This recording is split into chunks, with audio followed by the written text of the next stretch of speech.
We've got Aiyana on with us. She is CEO of Be Intentional, also with blackloveandmarriage.com. Aiyana, you heard Brian Monte with all those questions about being single and why are there so many single people in the United States? I would imagine out of that 100 million that came from the Census Bureau, a lot of them are women, aren't they? Oh, yes, you're absolutely right. A lot of them are women. And for the most part, when you talk to the women out here, particularly women of color, African-American women, they don't want to be single. They don't want to be in that number.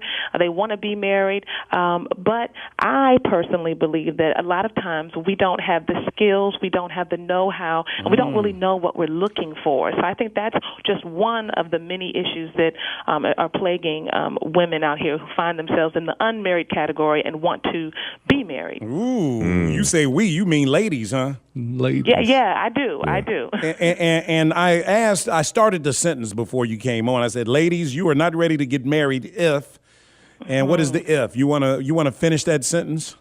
Oh, I can. There's quite a few reasons, but I'll talk to you about a couple.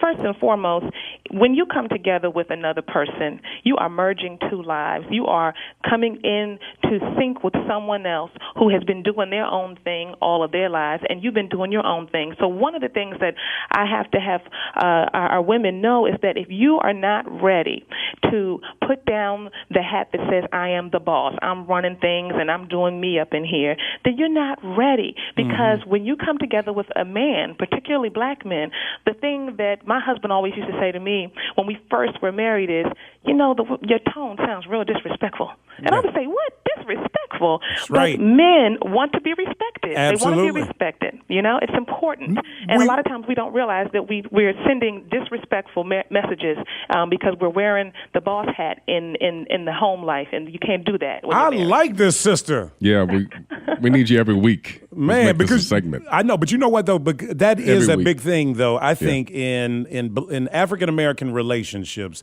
that is a big thing. I think you have strong-willed women and men want to be respected, no matter whether they are the breadwinner or not. Are black women willing to, submit? And when I say submit, I don't mean like get in the kitchen, woman, and cook me some breakfast. Right. Right. I'm just mean submitting in a respectful way to their husband. Are black women ready for that? I think that there are women who just straight up say, no, I'm not ready, I'm not doing it, I don't subscribe to that, period. And then there are other women who say, yes, I'm trying to get with that, but they really don't understand what that means. They don't really understand that in order to be successful in life, you've got to know how to submit. You've got to know how to submit no matter where you are. So why is it that we can learn how to, we're using the word submit, but we know how to defer when we're on our jobs with our bosses. We know how to be appropriate when we are trying to get our message understood out in the public, or when we go to the bank and they messed up our account, we know how to be appropriate. But when we get at home, we don't know how to do that. We somehow think that, something is being taken from us. So I think that folks really get tripped up when they hit this word submit. But they just have to really realize that it's a maturing process. When you can submit in your life in general, and particularly with your husband, then you are someone who is wise. You have acquired some things that a lot of folks today just don't have. Mia and I got into, now this is an example, and this is not a good example of submitting. And like you said, deferring might be the better word, Aiyana. Mia and I got into it the other day, right? Mia was like, Matt, she thought she saw, and I know this is probably disgusting to some people early morning who are eating breakfast. Mia is paranoid about mice and stuff like that, right? Now we and I keep trying to tell her we won't have a mouse problem where we live because we have all these squirrels and mice don't match. If you have squirrels, you're not gonna have. If you got a yard full of squirrels, you're not gonna have mice.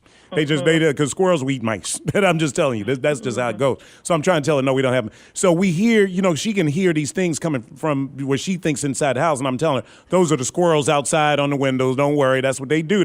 Squirrels will crawl all over the place. So she is just paranoid, as most women are. Women are terrified about mice.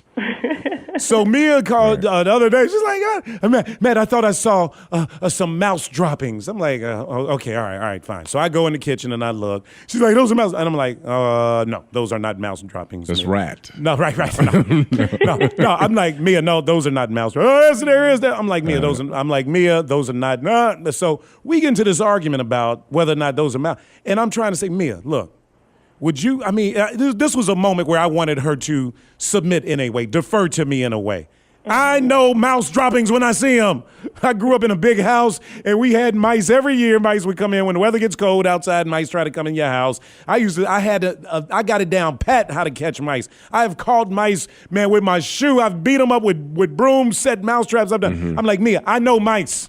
These are not mouse. But we got to an argument over it, and that was That's a small point that I'm trying to make, but it was like I wanted her to back down and just believe in me. I know this. Right. Come on, baby. Why are we arguing about mice? Why are you taking me to the ninth argument on this? Submit to your man, damn it. Those are not mouse droppings. But it could be that argument, it could have been anything we were arguing about, and I wanted her to submit to something that I felt like I knew more than she did. And I think particularly for African American women, it's almost counterintuitive. Most women have been raised how to take care of themselves, how to advocate for themselves, express themselves, get their point across, and so it's a habit. I mean, it's something that I have worked on my entire marriage, and a piece that I did early on about a year ago was I'm a recovering aggressiveholic. And people say, what is that? What is an aggressiveholic? I said, I had not realized that there were certain ways of being that I had internalized that worked really well for me in the world, but were doing me great damage at home. And it was the smallest of things that I just didn't even pick up on until I closed my mouth, listened to what my husband had to say, and listened from his perspective. I didn't always get it. I didn't always understand it. And still sometimes I think, oh, gosh, is it really that serious? But at the end of the day, I know what works. So I'm using those strategies so that I can have peace and harmony in my marriage. I got a question. Go ahead. Yes. Now, when you talk about this particular topic and you share this with other women, what kind of feedback or what kind of responses do you get? Are they interested in hearing more? Are they willing to change? What is the sort of the feel or the mode or the mindset a lot of women when they encounter, yes, I must change as you changed? It's one of those things where, you are kind of repulsed by what you're hearing, but you're fascinated at the same time because you see that there is some success in what's being said. So right. I do find that most women, even myself, when I came into some of this knowledge, I said, oh, my goodness, you mean I got to do all of this just to have a conversation? I got to do all of these, changing of my ways and my tone and being respectful and, come on now, But at the same time, I was quite fascinated because I was seeing other folks who were in successful relationships, and these women were very strong women. They were about their business, but they had a very, very skillful way of navigating the marriage terrain. And so that's what I find is that the women are not so, enthused about what they're hearing, but they want it because they see that it works. All right, 591-1690. We've got a couple of phone calls and a break here so we can get back to them on the other side. It's 8:48.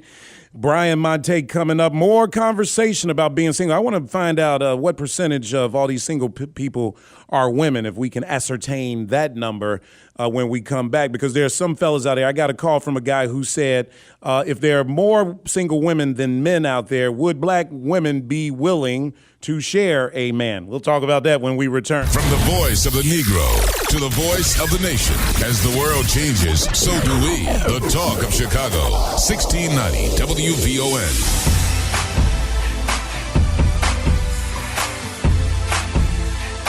All right, this is National Singles Week. Aiyana Mayat on the live line with us to help talk about Singles Week and what that means and what's going on. And ladies, some ladies aren't ready to be married. According to Aiyana, they got to be ready to give and be able to submit a little bit, defer to the man, because men want to be the man. They want to be the man of the household, whether they're the breadwinner or not. And women, I think women really appreciate a man that stands up for himself, that is a man, as opposed to being punked, basically. And I think nowadays we're so politically correct that we don't want to say the truth anymore.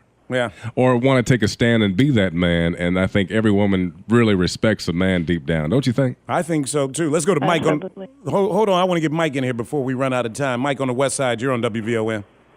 Yeah, one of the things that I do when I teach married and single couples is I teach them sowing and reaping, or seed, plant, and harvest. And I try to get them to understand a marriage is like a harvest. What you plant and what you nourish is what you're going to produce. But what you plant and nourish does not look the same. And nourishing and planting is hard work. Now, when it came to my wife and teaching her what it means to submit, I explained it to her in a way to allow her to understand that what I'm asking you to do is not for me, it's for you. Once she began to realize that, the Word of God says, obey those who have rule over you, for they watch over your soul. Their responsibility basically is for your benefit or your profit. Now, once I read that and I explained that to her, then when I began to live the lifestyle as a single man, because we were single before we got married, I began to practice those things. She began to see the harvest, the direction that she wanted her marriage to be in for the first time of her life without it actually being there. It's like going to a job and advancing up. Well, you got to start somewhere. But if you can see the advancement, if you see everybody else living a lifestyle that you know you're going to live once you get that high-paying job, then it's much easier for you to work at the bottom knowing that you can work your way up. So I think a lot of times when they're dealing with single, we must explain to him what is the harvest and what is the purpose and plan in which you must do in order to accomplish it. Teamwork, that's for sure. There is no question about that. Now, I've got for both of you, and that was a good call, man. A buddy of mine was texting me about, the shortage. Obviously, there's a shortage of black men. We hear this all the time from black females. There are a lot of black women in their 30s that are single. They can't find men for various reasons. We know the incarceration rate and everything are factors. Finding men on their educational level. But, a buddy of mine was like, hey, the black Hebrews, they get married, and then they have their wives help select their next wife. I don't know. So what about? I don't know which Hebrews you're talking about. I don't know which Hebrews. I want Aiyana to comment on that. Well, because there's some people that are thinking out there, hey, maybe sisters need to share their man, huh? Well, we get this question a lot, and I am familiar with the Black Hebrews only slightly, and for some communities they have talked about how that works for them, that they have a system. I think the important thing to look at here is that they have systems in place. They have a certain structure in terms of how they do things. But in terms of the average, and I use that term loosely, African American woman and man in America today, we've got so much stuff to get together. I don't think we are prepared for a polygamous situation because we can't handle one. So I know that's right. I just don't think that takes another level, and I don't knock those who tend to follow that route for spiritual reasons or what have you. But again, we need to focus on one person and try to get that straight first. And the first person we need to get straight is ourselves. Wow. So wrap this up for me in a good way, Aiyana. How do black women prepare themselves to be ready for marriage? Because I agree with you. I think if you ask the average brother, there are a lot. I think a lot of black women, they bring a lot of baggage, a lot of anger into relationships, and that scares a lot of brothers away. Yeah, and I think that all of us come into the world as children. This is what I believe, and we get issues. That's just the way it's supposed to be. We get some issues. We grow up, and it's time to figure out how to get over those issues. If we cannot first look at what our own issues are, whether it is an absent daddy, so we're so mad and angry that we've got to let all that anger out onto our spouse or to our partner to be. No matter what it is, we've got to focus on self-help. We've got to look at what are the things that people are saying to me consistently in different places, and I keep rejecting that. And I need to work on that within myself. When I can focus on what I need to do, then automatically I release my partner. I release them to stop being on the defensive, and now they can perhaps look at themselves a little bit better because they don't feel like they have to protect themselves. So what I always say is the best remedy for any person readying themselves for a committed relationship or marriage is to just work on self. Be honest with yourself, be open to feedback, and be committed committed to the evolution of yourself. When you can be committed to the evolution of yourself, now you're ready to get into a relationship with someone else and commit to the evolution of that person, and y'all can take it to the next level. All right, happy Singles Week to all the singles out there, and to our guest, Aiyana Mayat. Thanks for coming on BlackLoveAndMarriage.com, guys. Go there and check it out. Thanks, Aiyana. Thanks for having me.